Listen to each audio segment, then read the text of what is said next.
Rory McIlroy shot a final round 66 on the Earth course in Dubai to claim the DP World Tour Championship and the season-long race to Dubai. We'll show you how he got it done. Plus, Lydia Ko edged her name in the record books yet another time by clinching the Rolex Player of the Year award. And Kevin Kisner finally found his way to the winner's circle in St. Simons. We've got all that and more coming up on Golf Central.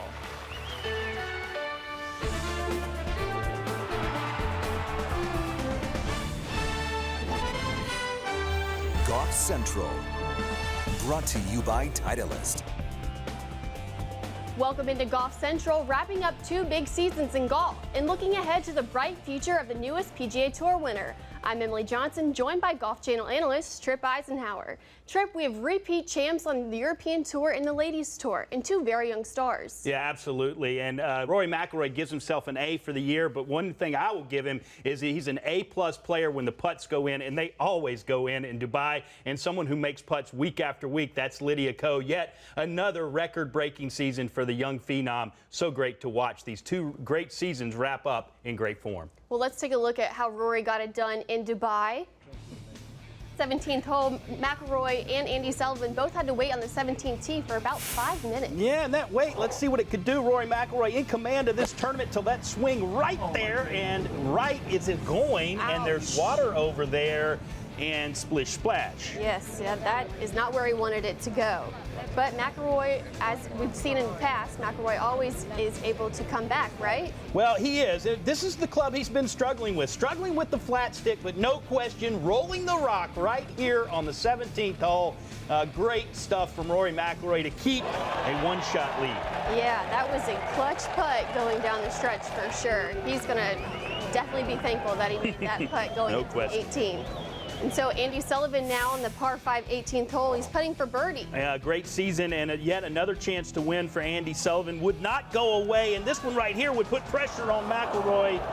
And he would shoot 68-20 under par. Yeah, that ball just slides right by on the right side, and McIlroy is now tapping in for birdie. Yeah, and yet another championship for McIlroy. 4 wins this season in 2015. McIlroy definitely got it done in Dubai for the DP World Tour Championship. And with this win, McIlroy joins Andy Sullivan, actually, as the only 3-time winners on the European Tour in 2015. McIlroy claims his 12th European Tour victory in 155 starts, and he'll remain 3rd in the official World Golf ranking behind Jordan Spieth and Jason Day. But for McIlroy, it was kind of a mixed bag this year for results. Pre and post ankle injury. He won in Dubai in February and won twice on the European Tour in May, then rolled his ankle in July, and he struggled to find his form upon return. But a top 10 finish at the BMW Championship and the Turkish Airlines Open proved that he was getting closer, and now he's back at the winner's circle. So Tripp, McIlroy called his season in September kind of lost, but how would you rate his 2015? Well, look, a great end to the season with McIlroy, and one thing we know in Dubai, it's a place where he always makes putts. He hits the ball beautifully, and that's been the case for McIlroy all year. In the major championships, he hit the ball beautifully. He just did not putt well in those that he played. Of course, the Open Championship being the one major that he had to miss because of that ankle injury. But a great season for Rory McIlroy in a lot of ways, and I think this portends to be a great 2016 for Rory McIlroy. Look out for him at Augusta National. I think he's going to be the favorite driving down Magnolia Lane. Yeah, he certainly is. If he can get the putter going. Well, Rory McIlroy's win in the DP World Tour Championship is his first win after coming back from an ankle injury he suffered in late July. Before the injury, Rory was world number 1 and was playing well with 3 wins in 12 starts. John Feinstein looks back at a year that could have been for Rory McIlroy. When Rory McIlroy is inducted someday into the World Golf Hall of Fame, he will not look back upon 2015 fondly. After all, not only did he fail to win a major title, he didn't even get to tee it up at St. Andrews in defense of the Open Championship he'd won a year earlier. A fluke ankle injury suffered in a pickup soccer game kept him in front of a TV set instead of on the golf course that week. The year belonged, as it turned out, to 22-year-old Jordan Spieth. An important day for golf with the arrival of a 21-year-old champion. Jordan Spieth has won the Masters. 27-year-old Jason Day. A phenomenal talent and a major champion. And to Zach Johnson, the old man at 39. Champion golfer of the year is Zach Johnson. Publicly, McIlroy listened to all the bouquets being tossed in the direction of his youthful rivals. Throw 26-year-old Ricky Fowler into that mix with good humor, acknowledging their superb play with a smile and all the right bon mots one might expect. Inside, though, he found it all infuriating. You don't get to be a four-time major champion before your 26th birthday without a streak of competitiveness that bores right into your soul. McIlroy may not scowl like Tiger Woods, but he burns in much the same way Woods did at the apex of his career.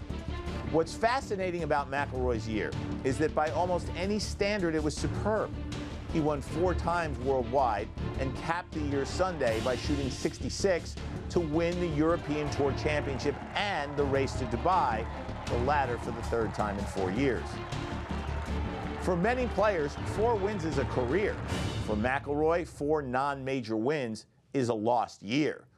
What's most significant about McIlroy's win in Dubai is what it almost surely means for next year. He's healthy, he's making putts again, and he's just a little bit angry.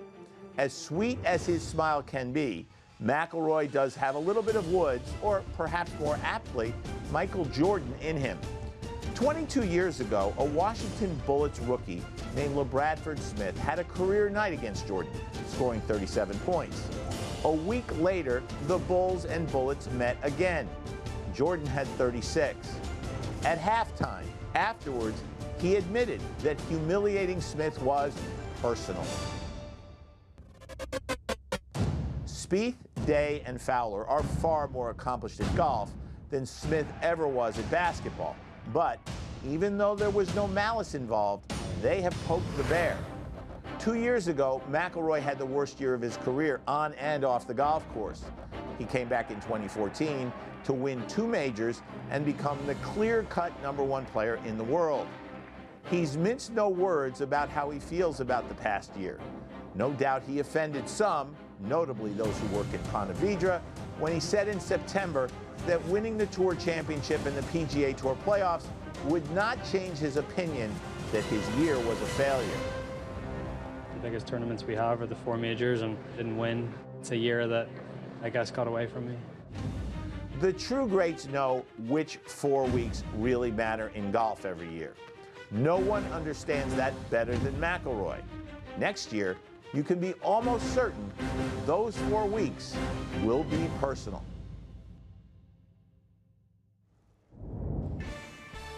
Thank you, John. It's sure to be a battle at the top between Spieth, Day, and McIlroy in 2015-16 season. Well, still to come on Golf Central, someone walked away from Naples with $1 million in bonus money, and it came down to the last hole. Highlights are on the way. And we'll hear from Kevin Kisner, finally a winner on the PGA Tour.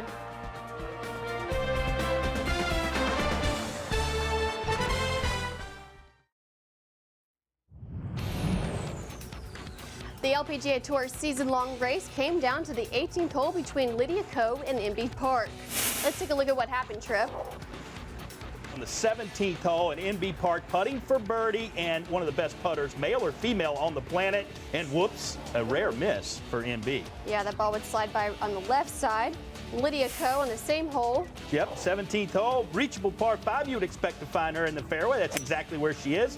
A hybrid club, and the caddy says, be right, and he was right because it was right. And easy birdie for Lydia Ko. That club was definitely the right distance for her at the time.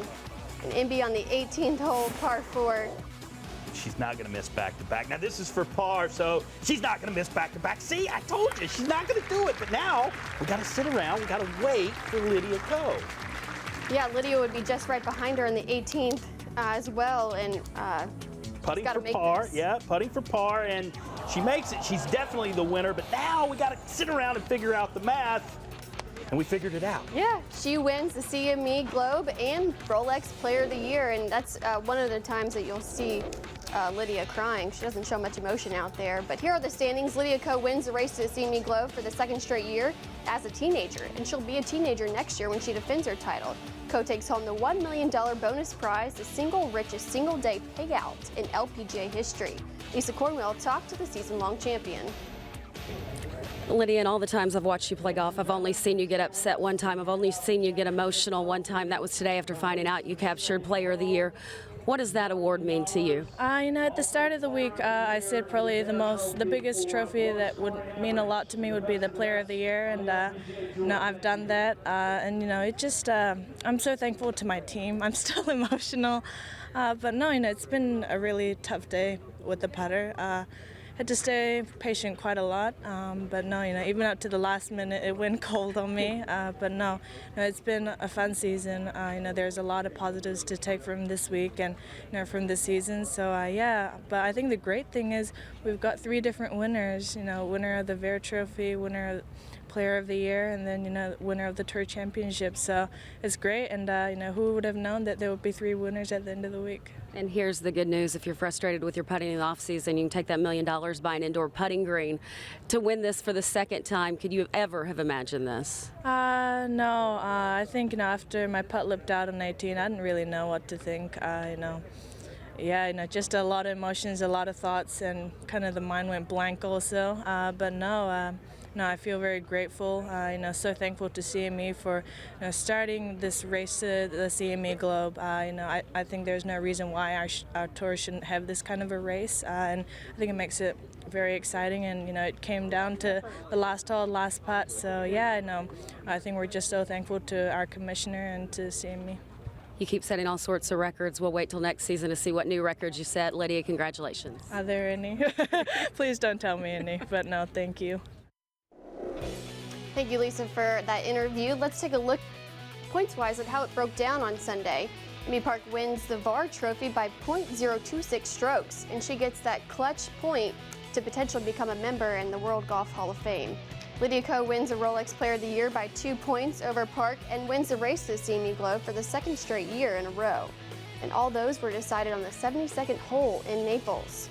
So, Tripp, what do finishes like this do for the LPGA Tour? Well, we saw a lot of them this year, and of course, Lydia Ko was on the top of a lot of those finishes on the LPGA Tour. Yet another amazing season. But let's not forget, Inbee Park took this race right down to the end. It was putt for putt, and that last hole determined so many different outcomes for these players on the LPGA. And like Lydia said, it's about these races. I love these races. This race to the CME. Now she's $2 million richer over the last 2 years just because of this race. But again, it's about the big tournaments and rising to the occasion, and that's what Inbee and Lydia have been doing. Let's not forget, though, I think we're going to see a motivated Stacy Lewis. She did not win this year on the LPGA Tour, and I think she comes out in 2016 and joins this and makes this a triumphant of fantastic ladies playing golf at a high level. It's going to be a great 2016 for the LPGA. And, speaking of Lydia, how do we assess her level of play time and time again? How is she able to dominate the fields? Well, what she has is, I call it a high level of golf IQ. It's the ability to take a big situation and don't let that situation overwhelm you. You overwhelm the situation with your talents, with your ability to calm yourself down and let your talents rise through. She hits, she's not the longest player in the world, but she's extremely accurate, and she relies on the flat stick. That's the key for her, and when she's rolling the rock with the flat stick, there's no question that Lydia Ko is tough to beat, and she's going to be tough next year in the majors as well. Yeah, when she gets that putter going, good luck. Yep.